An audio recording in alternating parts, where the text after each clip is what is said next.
ॐ अज्ञानतिमिरान्धस्य ज्ञानाञ्जनशलाकया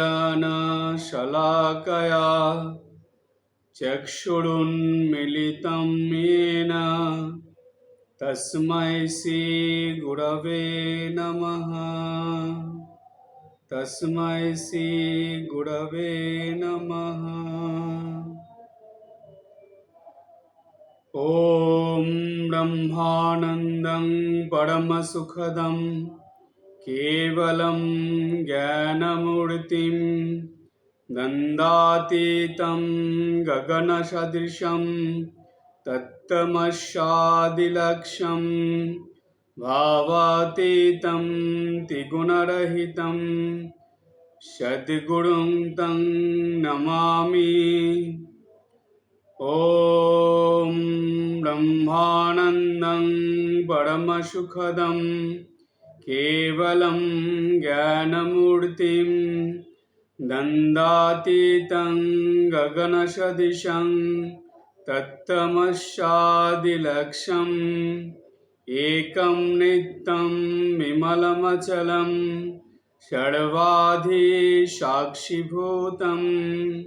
भावातीतं त्रिगुणरहितं सद्गुरुं तं नमामि। सद्गुरुं तं नमामि।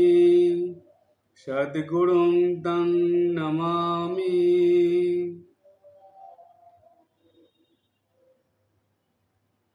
জগৎগুরু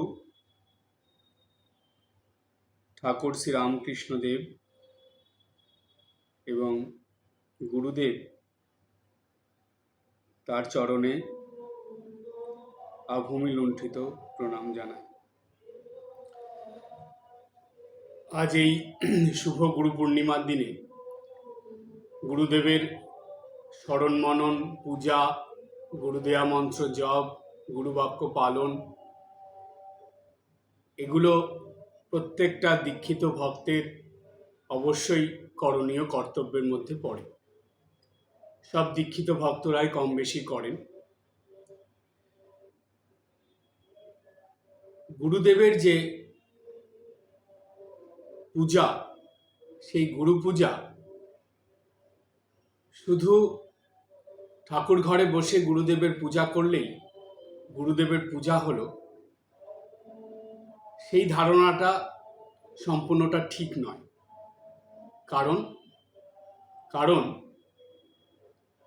গুরু পূজা তিন রকম ভাবে করা যায়। সেই তিনটে ভাগ জানলে কি হয়, সেই বিষয় নিয়েই আজকের আলোচনা। আজকের যে নতুন বিষয় নিয়ে আলোচনা করব, সেই বিষয়টার নাম হলো নিত্য গুরু পূজায় উদ্ভাসিত অমূল্য মানব জীবন। আমাদের এই জীবন অর্থাৎ মানুষের জীবন খুবই অমূল্য জীবন। কারণ অনেক জন্মের দুঃখ, কষ্ট, যন্ত্রণা, অনেক রকম জন্ম কাটিয়ে পুণ্যফল তিলে তিলে সঞ্চয় করে করে তারপর ভগবান কৃপা করে এই মনুষ্য জন্ম প্রদান করে। সেই কারণে শাস্ত্রে বলা হচ্ছে যে এই মনুষ্য জন্ম খুবই অমূল্য জন্ম, তাই এই জন্ম বৃথা নষ্ট করতে নেই। এই জন্মকে সার্থক করে তোলার জন্য আপ্রাণ চেষ্টা করতে হয়। প্রশ্ন আসবে মনে যে মনুষ্য জন্মকে সার্থক করে তুলতে হলে কি করতে হবে? সংসার জীবন যাপন করে সাংসারিক কর্তব্যকর্ম পালন করে এইভাবেই জীবন কাটিয়ে দিলে কি এই অমূল্য মানব জীবন সার্থক হয়ে যাবে? শাস্ত্র বলছে না। কি কারণে হবে না? কারণ এই যে সংসার জীবন, জাগতিক জীবন আপনি যাপন করছেন, এই জীবনটাকে বলা হচ্ছে অজ্ঞানের অন্ধকারে আচ্ছন্ন জীবন। কেন অজ্ঞানের অন্ধকারে আচ্ছন্ন জীবন? কারণ যেই ভগবান আমাদের কৃপা করে এই মনুষ্য জন্ম দিয়েছেন, তার প্রতি কৃতজ্ঞ থেকে নিত্যদিন তার কাছে প্রার্থনা করা, পূজা পাঠ করা বা নিত্যদিন তার স্মরণ মনন করা, তার নাম করা, এগুলো মনুষ্য জীবনের কর্তব্যের মধ্যে পড়ে। এই কর্তব্যটা শুধু দীক্ষিত ভক্তদের নয়, যাদের দীক্ষা হয়নি তাদের মধ্যেও এই কর্তব্যটা থাকে বা তাদেরও এই কর্তব্যটা পালন করতে হয়। কেন করতে হয়? কারণ দেখবেন, এই পৃথিবীতে এমন কোনো মানুষ পাওয়া যাবে না যে কোনো দেবতা বা দেবীকে ভালোবাসে না বা তার প্রতি তার একটু শ্রদ্ধা ভক্তি নেই। এরকম হয় না। কিছু না কিছু শ্রদ্ধা ভক্তি অল্প হলেও, সামান্য হলেও কোনো না কোনো দেবতা বা দেবীর প্রতি প্রত্যেকটা মানুষের থাকেই থাকে। সে যত বড় নাস্তিক মানুষই হোক না কেন, তার মধ্যে খুব ভালোভাবে তাকে বিচার করলে, জানলে কোনো না কোনো দেবতা বা দেবীর প্রতি কখনো না কখনো তার ভিতরে একটু দুর্বলতা বা একটু তার যে মনের ভিতরে কিছু সেই দেবতা বা দেবীর সম্বন্ধে কিছু ভালো লাগা, এইসব থাকবে। হয়তো সে প্রকাশ করে না, কাউকে বুঝতে দেয় না, কাউকে জানায় না, কিন্তু তার মনের ভিতরে কোথাও না কোথাও এটা অবশ্যই থাকে। কেন থাকে? তার কারণ মনুষ্য জীবন মানেই ঈশ্বরের সত্তা দিয়ে পরিপূর্ণ। আমাদের মধ্যে ঐশ্বরিক সত্তা যদি না থাকতো, আমরা কখনো ঈশ্বর উপলব্ধি করতে পারতাম না, ঈশ্বরের স্মরণ মনন করতে পারতাম না, ঈশ্বরের নাম জপ, ঈশ্বরের পূজা এগুলো করা যেত না। সেই কারণেই স্বয়ং ভগবান, স্বয়ং ঈশ্বর শ্রী রামকৃষ্ণদেব তিনি বললেন, মানুষ কি কম গা, মানুষ ঈশ্বর চিন্তা করতে পারে। এই ক্ষমতা একমাত্র ভগবান তার সৃষ্টিতে শ্রেষ্ঠ জীব মানুষ তার মধ্যেই দিয়েছে। সেই জন্যই মনুষ্য জীবন এত অমূল্য, এত দুর্লভ।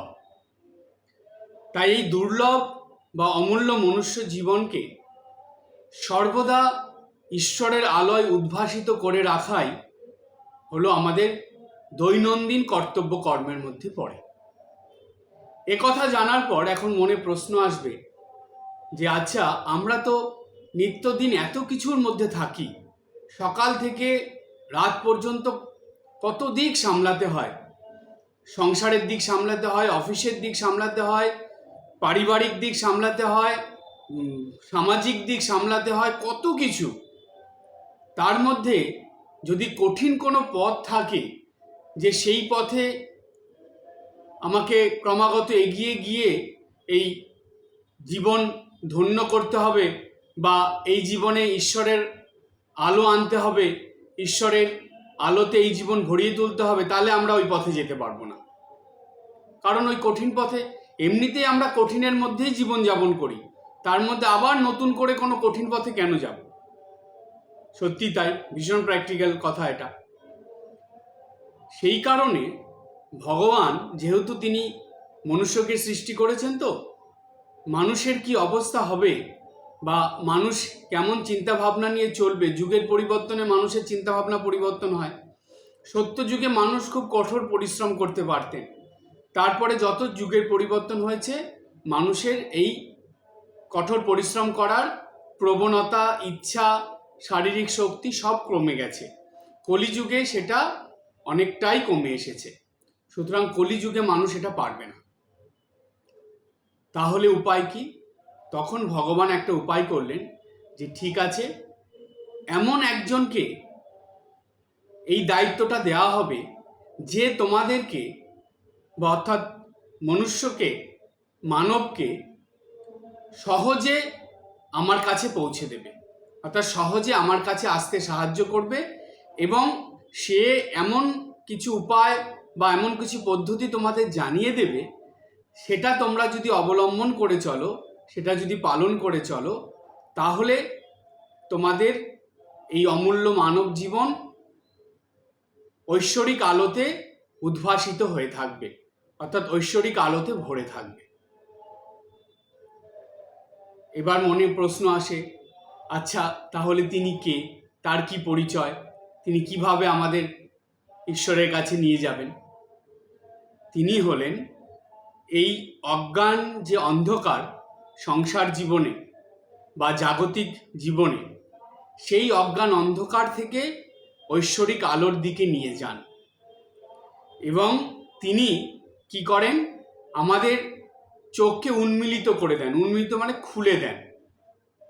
কি করে চোখ খুলে দেন? আমাদের তো চোখ খোলাই, আবার তিনি কি করে চোখ খুলে দেন? তিনি চোখের দৃষ্টিটাকে পরিবর্তন করে দেন। সাংসারিক, পারিবারিক, জাগতিক, সামাজিক এই জীবনের মধ্যে ডুবে থাকলে মানুষের দৃষ্টি নিম্নমুখী হয়ে যায়। এটা ভীষণ প্র্যাকটিক্যাল কথা। মানুষের দৃষ্টি ঊর্ধ্বমুখী হয় না। আর নিম্নমুখী দৃষ্টি হলে, অর্থাৎ নিম্ন স্তরের দৃষ্টি থাকলে, সে ঊর্ধ্ব স্তরের দৃষ্টির দিকে তার মন যায় না, তার চোখ সেই দিকে যায় না। আর ঊর্ধ্ব দৃষ্টি না হলে এই জাগতিক, পারিবারিক, সাংসারিক যে অজ্ঞানের অন্ধকার, সেই অন্ধকার থেকে আলোর দিকে আপনার দৃষ্টি যাবে না। আলো পেতে হলে ঊর্ধ্ব দৃষ্টি চাই।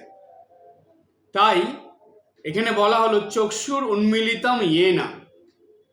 এই চক্ষুকে, আমাদের চোখকে নিম্ন দৃষ্টি থেকে ঊর্ধ্ব দৃষ্টিতে যিনি নিয়ে যান, অর্থাৎ এই অন্ধকারময় দৃষ্টি থেকে আলোকময় দৃষ্টির দিকে চোখকে যিনি ফিরিয়ে দেন, সেই দিকে চোখকে যিনি খুলে দেন, সেই আলোর দিকে যাওয়ার জন্য চোখের যেই খোলা বা দৃষ্টিটা, সেটাকেই এইখানে বলা হলো, সেটা যিনি দেন তিনি কে? বলছে তিনি হলেন গুরুদেব। তাকে কোনো নাম দ্বারা ভূষিত করার দরকার নেই। তিনি জাতি, বর্ণ, ধর্ম নির্বিশেষে যেমনই হোক না কেন, যেই নামই হোক না কেন, যেই রূপে হোক না কেন, তার পরিচয় তিনি হলেন গুরুদেব।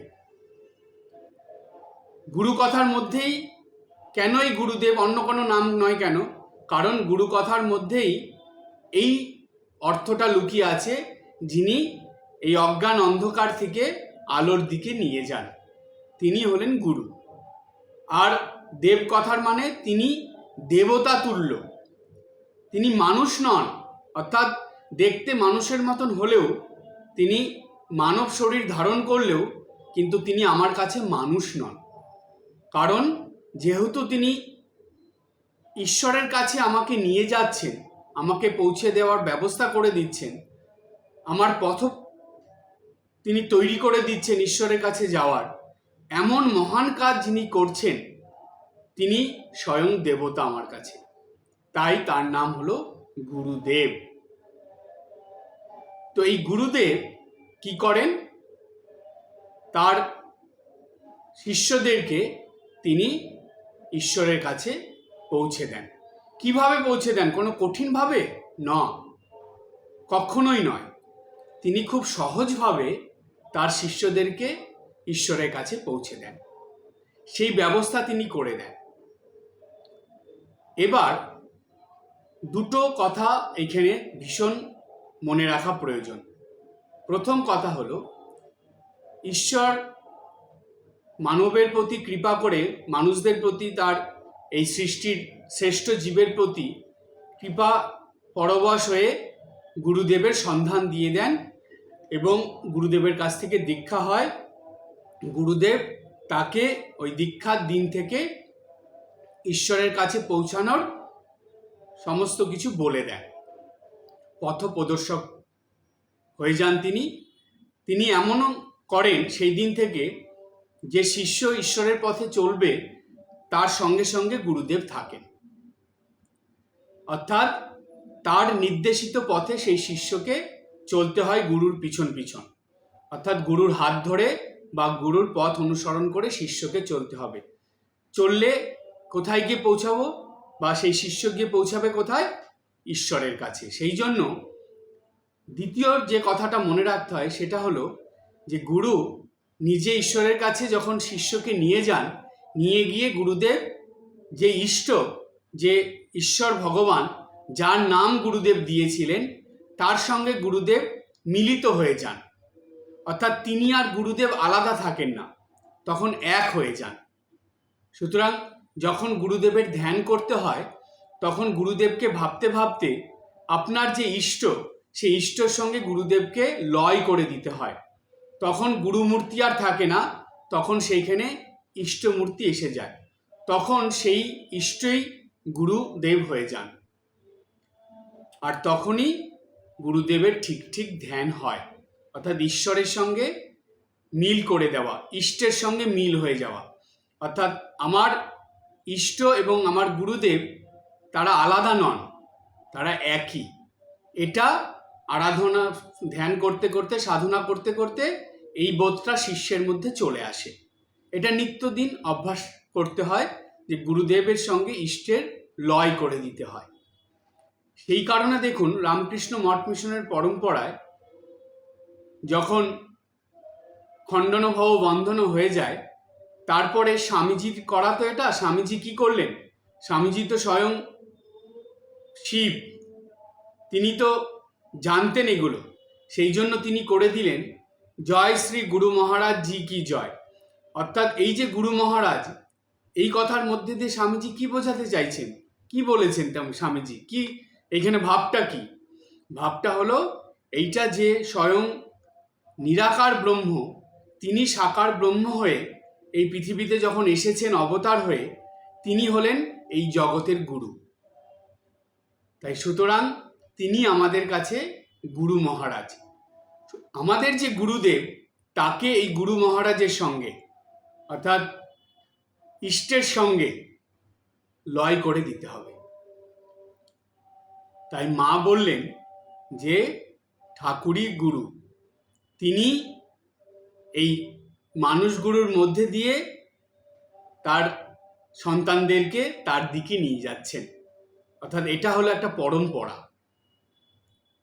তাই আমাদের এই পরম্পরাটাকে মানতে হবে। আমরা যেই গুরুদেবের কাছ থেকে দীক্ষিত হই না কেন, আমরা তার নির্দেশ মতো অবশ্যই চলব, তার কথা পালন করব, তার পূজা করব, তার দেওয়া গুরু দেওয়া মন্ত্র জপ করব। কিন্তু যখন ধ্যান করতে হয়, তখন গুরুদেবের ধ্যান প্রথমে শুরু করে গুরুদেবকে ধীরে ধীরে নিজের ইষ্টের সঙ্গে লয় করে দিতে হয়। এটাই হলো গুরুর সাধনার বা গুরুদেবের যে সাধনা নিত্যদিন শিষ্যরা করে, তার চরম অবস্থা। অর্থাৎ ভগবান স্বয়ং ঈশ্বর এবং গুরুদেব তারা ভিন্ন নন, তারা অভিন্ন, তারা এক।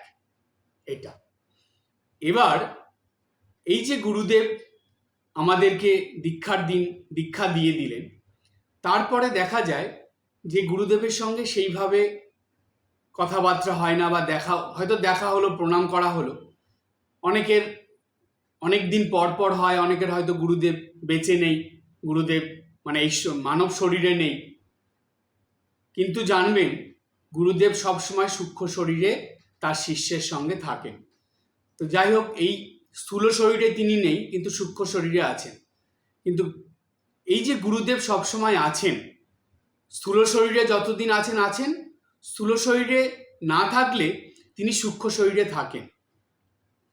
তাহলে এই যে গুরুদেব আছেন স্থূল শরীরে বা সূক্ষ্ম শরীরে, তাকে নিত্যদিন আমি কিভাবে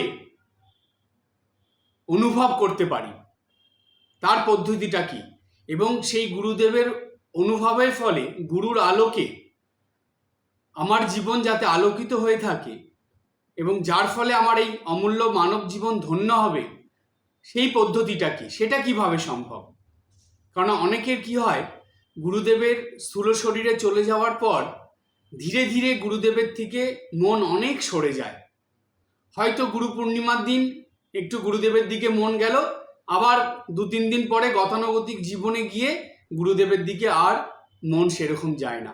এইরকম অনেক ভক্ত মানুষ আছে যারা নিত্যদিন গুরু পূজা করেন না, কিন্তু এটা নিত্যদিন গুরু পূজা করতে হয়, তাদের হয়ে ওঠে না।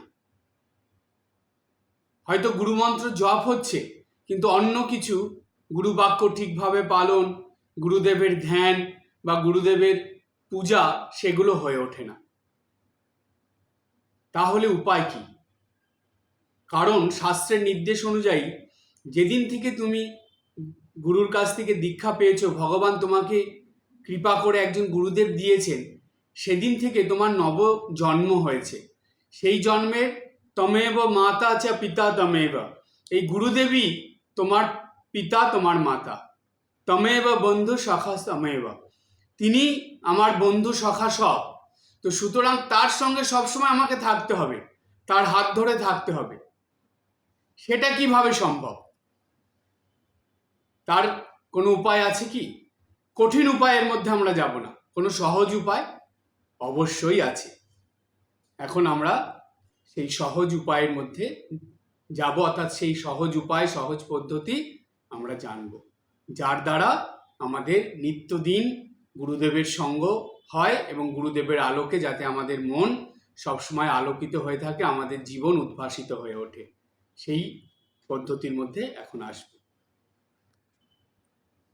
এবার যেই পদ্ধতিটা, উপায়টা বলবো, সেটা সবারই জানা, কিন্তু তবুও যেন অনেক কিছু অজানা। সেই গুরুদেবের নিত্য স্মরণ মনন রাখার জন্য, গুরুদেবের সাথে সর্বদা থাকার জন্য এবং গুরুদেবের হাত ধরে জীবন পথে এগিয়ে চলার জন্য যেই পদ্ধতির কথা শাস্ত্রে বলা আছে বা বলা হয়েছে, সেটা হলো নিত্য গুরুদেবের পূজা বা নিত্য গুরু পূজা।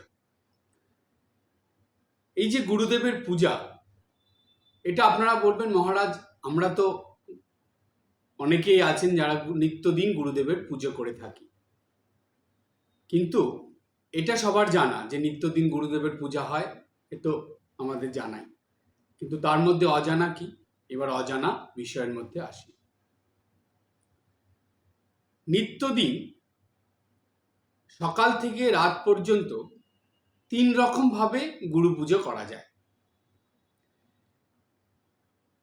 সেইটা বা সেই বিষয়টা কেমন, এই বিষয়টা বুঝতে হলে প্রথমে পূজা বলে যে শব্দটা আছে তার অর্থটাকে খুব ভালো করে বুঝতে হবে। পূজা একটা শব্দ, এই শব্দটা হলো সংস্কৃত শব্দ। এই পূজা শব্দের অর্থটা কি জানেন? পূজা শব্দ সংস্কৃত শব্দ, তো তার বাংলা অর্থ হলো যে শ্রদ্ধা নিবেদন, উপাসনা ও আরাধনা ও অর্চনা, এই 3টে মিলে হয় পূজা। আবার বলছি, শুধু ফুল বেলপাতা ফল মিষ্টি দিলেই যে পূজা হয় তা না, 3টে অর্থ আছে পূজার: শ্রদ্ধা নিবেদন, উপাসনা ও আরাধনা ও অর্চনা, এই 3টে মিলে হয় পূজা। এইবার আমরা এই গুরু পূজার মধ্যে আসছি। নিত্যদিন গুরুদেবের পূজা, সবার প্রথমটা হলো শ্রদ্ধা নিবেদন। প্রত্যেক দিন ঘুম থেকে উঠে ভগবান বা দেবদেবী বা শ্রী ঠাকুর, শ্রী মায়ের ছবি প্রণাম করার সঙ্গে সঙ্গে গুরুদেবের ছবির সামনে দাঁড়িয়ে গুরুদেবের দিকে তাকিয়ে হাত জোড় করে গুরুদেবকে প্রণাম করতে হয়। শ্রদ্ধা নিবেদন মানে হলো গুরুর প্রতি সম্মান প্রদর্শন, গুরুর ছবি দর্শন এবং সেই সঙ্গে হাত জোড় করে বা ভূমিষ্ঠ হয়ে গুরুদেবকে প্রণাম। খুব ভালো করে বুঝবেন, প্রত্যেক দিন সকালবেলা ঘুম থেকে উঠে গুরুকে শ্রদ্ধা নিবেদন করা। এই শ্রদ্ধা নিবেদন কিভাবে হয়? সবার প্রথমে গুরুদেবের ছবি দর্শন। কিভাবে দর্শন? গুরুর প্রতি শ্রদ্ধা, ভক্তি, ভালোবাসা, নিষ্ঠা সহকারে গুরুদেবের ছবি দর্শন। তারপরে গুরুদেবের প্রতি সম্মান প্রদর্শন। সম্মান প্রদর্শন মানে অবনত হয়ে, গুরুর শরণাগত হয়ে আছেন আপনি সেইভাবে সম্মান প্রদর্শন। এরপরে কি? হাত জোর করে বা ভূমিষ্ঠ হয়ে গুরুদেবকে প্রণাম জ্ঞাপন বা প্রণাম নিবেদন। এটা হলো প্রথম কর্তব্য, নিত্যদিন। এটাও গুরু পূজার মধ্যে পড়ে। তাহলে গুরু পূজার মধ্যে প্রথম হলো শ্রদ্ধা নিবেদন। এবার আসবো আমরা দ্বিতীয়তে। দ্বিতীয় হলো উপাসনা ও আরাধনা। সকালবেলা ঘুম থেকে উঠে শ্রদ্ধা জ্ঞাপন হয়ে গেল, তারপরে শুরু হয় উপাসনা ও আরাধনা। সেটা কেমন? গুরুদেবের কাছে নিত্যদিন প্রার্থনা, গুরুদেবের দেওয়া মন্ত্র জপ, গুরুর ধ্যান, আর গুরু বাক্য স্মরণ মনন ও গুরুর নির্দেশ পালন।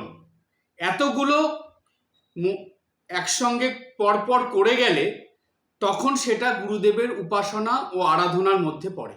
আর একবার বলি, গুরুদেবের কাছে নিত্যদিন প্রার্থনা, গুরু দেওয়া মন্ত্র জপ, গুরুর ধ্যান, গুরু বাক্য স্মরণ মনন ও গুরুর নির্দেশ পালন, এই সবগুলো পড়ে উপাসনা ও আরাধনার মধ্যে। তাহলে সকালবেলা ঘুম থেকে উঠে গুরুর প্রতি শ্রদ্ধা নিবেদনের পর তারপরেই শুরু হয়ে যায় গুরুর প্রতি উপাসনা ও আরাধনা। এটা চলতে থাকে। এটা কতক্ষণ চলে? একদম রাত্রে শোয়ার আগে পর্যন্ত। এটা হলো দ্বিতীয়।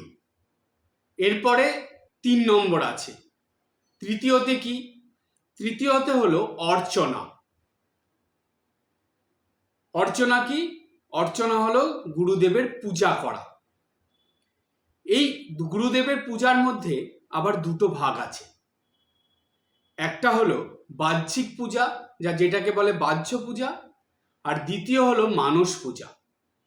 যারা বাহ্য পূজা করতে পারে না, অর্থাৎ যাদের বাড়িতে ঠাকুর ঘর নেই, সেইভাবে সিংহাসন নেই, তারা হয়তো নিচে বসতে পারছে না, নিচে বসে তাদের কোমরে বা পায়ে অসুবিধা, তারা বাহ্য পূজা করতে পারছে না, ফুলের অসুবিধা, এইখানে অন্য কোনো পূজার দ্রব্য জোগাড় করার অসুবিধা, এরকম বিভিন্ন রকম থাকে। তারা যে ইচ্ছা করে করছে না তা না, অনেক সময় ইচ্ছা করে থাকলেও তারা করে উঠতে পারছে না। শারীরিক কারণে, পারিবারিক কারণে, সাংসারিক কারণে বিভিন্নভাবে করা হয় না, তাদের জন্য মানস পূজা। সুতরাং বাহ্য পূজা প্রথম, সেটা যদি করা অসম্ভব হয়ে ওঠে তখন মানস পূজা। তো গুরুদেবের পূজা, যেটাকে অর্চনা বলা হচ্ছে, এই অর্চনা দুভাবে করতে হয়। একটা বাহ্যভাবে আর একটা হলো মানসিকভাবে। তো বাহ্যিক পূজার মধ্যে কি কি লাগে আপনারা সবাই জানেন। ফল লাগে, ফুল লাগে, বেলপাতা, দূর্বা, চন্দন, এগুলো লাগে। এইসব দিয়ে সাজিয়ে গুরুদেবের ছবি সামনে রেখে নিত্যদিন গুরু পূজা করা, পঞ্চপ্রচারে গুরুদেবের পূজা, এটা একটা হয়। আর যারা বাহ্য পূজা করতে পারছেন না তাদের অবশ্যই মানস পূজা করতে হয়। সেটা কেমন? প্রতিদিন স্নান করে উঠে একটা নির্দিষ্ট জায়গায় আপনাকে বসতে হবে। চেয়ারে বসুন বা নিচে আসন পেতে বসুন, একটা নির্দিষ্ট জায়গায় প্রতিদিন বসবেন। বসে একদম সোজা হয়ে বসে গুরুদেবের ছবি সামনে রাখবেন। গুরুদেবের ছবি সামনে রেখে গুরুদেবের দিকে তাকিয়ে ধীরে ধীরে চোখ বন্ধ করবেন। তখন আপনার হৃদয়ে, অন্তরে গুরুদেব বসে আছেন। একটা পদ্ম ফুলের উপরে গুরুদেব বসে আছেন, আপনি গুরুদেবের সামনে বসে আছেন। বসে ঠিক বাহ্যিকভাবে যেমন গুরুদেবের পূজা হয়, আপনি আভ্যন্তরীণ অন্তরে গুরুদেবকে বসিয়ে নিয়ে ঠিক সেইভাবে গুরুদেবের পূজা করছেন। মন্ত্র উচ্চারণ করছেন। সবার প্রথমে গুরুদেবের ছবিটা মুছে দিলেন, মালা দিলেন, ফুল দিয়ে সাজিয়ে দিলেন, গুরুদেবকে প্রণাম করলেন, ধূপকাঠি দেখিয়ে দিলেন, তারপরে গুরুদেবের মন্ত্র উচ্চারণ করলেন, একে একে মন্ত্র উচ্চারণ করলে তার চরণে ফুল দিচ্ছেন। এগুলো সব মানসিকভাবে আপনি করছেন। পঞ্চপ্রচারে নিত্যদিন গুরুদেবের মানস পূজা করতে হয়।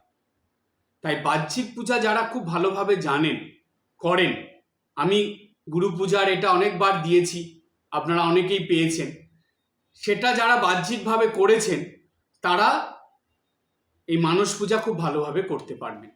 আর বাহ্যিক পূজা কম বেশি সবাই জানেন, তো মানস পূজা করতে খুব সুবিধা হয় বাহ্যিক পূজা জানলে। যদি না জানেন অন্তত আপনারা ওটা জেনে নেবেন, তাহলে দেখবেন ধরুন কোথাও আপনি ঘুরতে গেছেন বা কোথাও কোনো কাজে গেছেন, যেদিন বাহ্যিক পূজা আপনি করতে পারেননি, বাড়িতে নেই কি করে করবেন, তখন স্নান করে উঠে একটু সময় বসে মানসিকভাবে পূজা করে নেবেন, কিন্তু নিত্যদিন পূজা করবেন।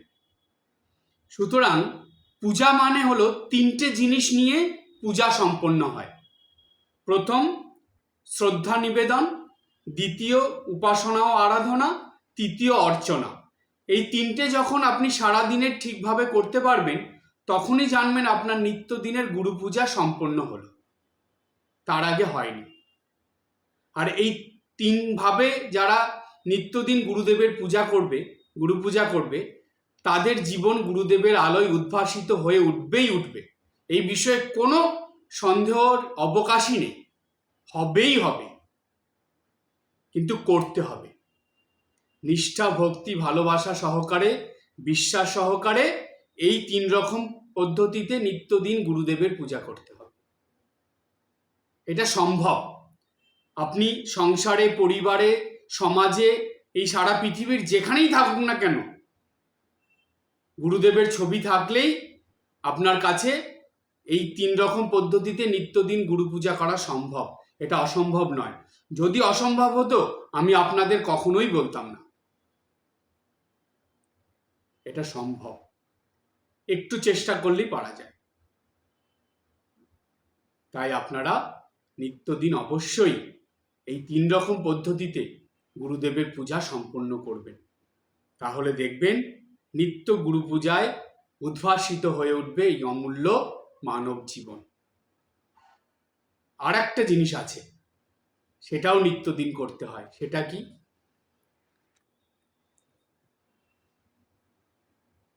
আরেকটা বিশেষ যেই জিনিস আছে বা যেই বিষয়টা আছে সেটা কি? সেটা হলো, যদি আপনি সবসময় এটা ভাবেন যে গুরুদেব আমার সঙ্গে আছেন, আমি গুরুদেবের হাত ধরে আছি, বা গুরুদেব আমাকে জীবন পথে এগিয়ে নিয়ে চলছেন, ঠাকুর বলছেন ভাবলে ভাবের উদয় হয়, এই রকম ভাবনাটা যদি মনে থাকে আর গুরুর প্রতি যদি সেই রকম নিষ্ঠা থাকে, লালন ফকির বললেন, ভবে মানুষ গুরু নিষ্ঠা যার, সকল সাধনা সিদ্ধ হয় তার। এটা কোনো তিনি এমনি মনে এসেছে বলে বলেননি। লালন ফকিরের জীবন আপনারা যদি পড়েন দেখবেন সেখানে স্পষ্ট এই কথাটা তার জীবনে 100% প্রমাণিত হয়ে গিয়েছিল যে মানুষ গুরুর প্রতি নিষ্ঠা রেখে লালন ফকির তার সাধনায় সিদ্ধ হয়েছিলেন। সেই জন্যই তিনি এই কথাটা বলতে পেরেছেন, এই কথাটা লিখতে পেরেছেন, ভবে মানুষ গুরু নিষ্ঠা যার, সকল সাধনা সিদ্ধ হয় তার। এই নিষ্ঠা মানে হলো 4টে জিনিস নিয়ে হয় নিষ্ঠা: শ্রদ্ধা, ভক্তি, বিশ্বাস, ভালোবাসা। এই 4টা গুরুর প্রতি থাকতে হবে, গুরুদেবের উপর সবসময় রাখবেন। এবং তার সঙ্গে 5 নম্বর যেটা আপনারা যুক্ত করবেন সেটা হলো সবসময় ভাববেন গুরুদেব আপনার সঙ্গে আছেন। জানবেন যেদিন আপনি দীক্ষা পেয়েছেন সেদিন থেকেই গুরুদেব আপনার সঙ্গে আছেন। স্থূল শরীরে না থাকলেও সূক্ষ্ম শরীরে আছেন, আছেনই আছেন। আর এই গুরুদেব স্থূল শরীর সেরে কার সঙ্গে তিনি মিশেছেন? আমরা যদি সেই প্রথম বিষয়টা চিন্তা করি, যেটা আমি বলেছিলাম যে ধ্যান করলে গুরুদেবকে কার সঙ্গে মেলাতে হবে? ইষ্টের সঙ্গে। সুতরাং গুরুদেব সঙ্গে আছেন মানে ইষ্টদেব আপনার সঙ্গে আছেন। তাই নিত্যদিন অল্প সময় হলেও যখন মানস পূজা করবেন, মানস পূজা না করলেও অন্তত গুরুর ধ্যান একটু করবেন। আর ধ্যানের মধ্যে এটা ভাববেন যে আপনার ইষ্ট এবং আপনার গুরু পাশাপাশি বসে আছেন, গুরুদেব এবং ইষ্টদেব পাশাপাশি বসে আছেন। গুরুদেবকে ভাবতে ভাবতে আপনি তখন দেখছেন যে শুধু একজনই আছেন, সেটা আপনার ইষ্টদেব, অর্থাৎ গুরুদেব ইষ্টদেবের সঙ্গে মিলে গেছে। তাহলে জানবেন আপনার এই গুরুদেবের যে সাধনা সেটা আপনার সিদ্ধ হয়ে যাবে। তাই আজকের থেকেই, এই শুভ দিন থেকেই সংকল্প নিয়ে নেবেন মনে যে আমি নিত্যদিন এই 3 রকম পদ্ধতিতে গুরু পূজা করব, গুরুর প্রতি নিষ্ঠা রাখব এবং সবসময় ভাবব যে গুরুদেব সবসময় আমার সঙ্গে আছেন। আমি অনুভব করব সবসময় তিনি আমাকে হাত ধরে নিয়ে যাচ্ছেন বা আমি গুরুদেবের হাত ধরে আছি। তিনি আমাকে জীবন পথে এগিয়ে নিয়ে যাচ্ছেন। কোন দিকে নিয়ে যাচ্ছেন? তিনি নিয়ে যাচ্ছেন ঈশ্বরের দিকে, ভগবানের কাছে নিয়ে যাচ্ছেন। এই রকম চিন্তা ভাবনা নিয়ে দৈনন্দিন জীবনযাপন করলে কি হবে? নিত্য গুরু পূজায় উদ্ভাসিত হয়ে উঠবে এই অমূল্য মানব জীবন। আজকে এই পর্যন্ত। সবাই ভালো থাকবেন, হাসি খুশি আনন্দে থাকবেন। ওম শান্তি শান্তি শান্তি। হরি ওম তৎসৎ। শ্রীরামকৃষ্ণার্পণমস্তু।